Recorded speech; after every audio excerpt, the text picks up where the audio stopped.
आइए चलते हैं हम अपने नेक्स्ट न्यूमेरिकल 7.2 की तरफ।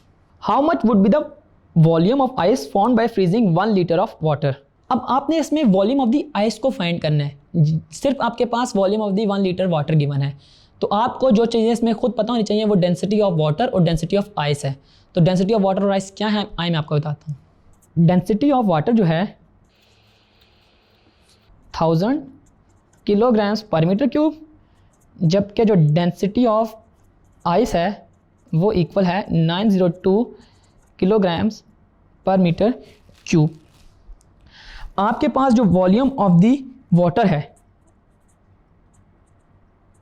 वॉल्यूम ऑफ वाटर जो है वो आपके पास है 1 लीटर, और इसके अलावा आपके पास जो वॉल्यूम ऑफ आइस है वो आपने फाइंड करना है। तो इसका फार्मूला कुछ इस तरह है कि जो वॉल्यूम ऑफ आइस की रेशियो है with water, volume of ice over volume of water is equal to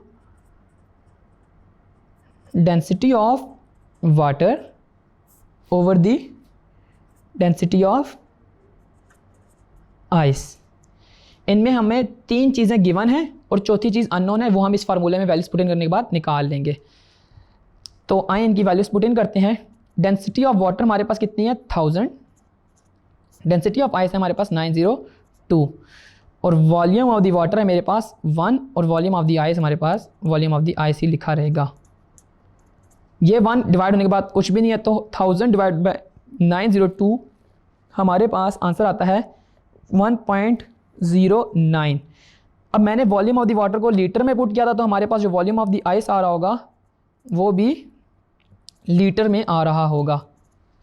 तो यूं आपने वॉल्यूम ऑफ द आइस को फाइंड कर लिया by using the ratio formula.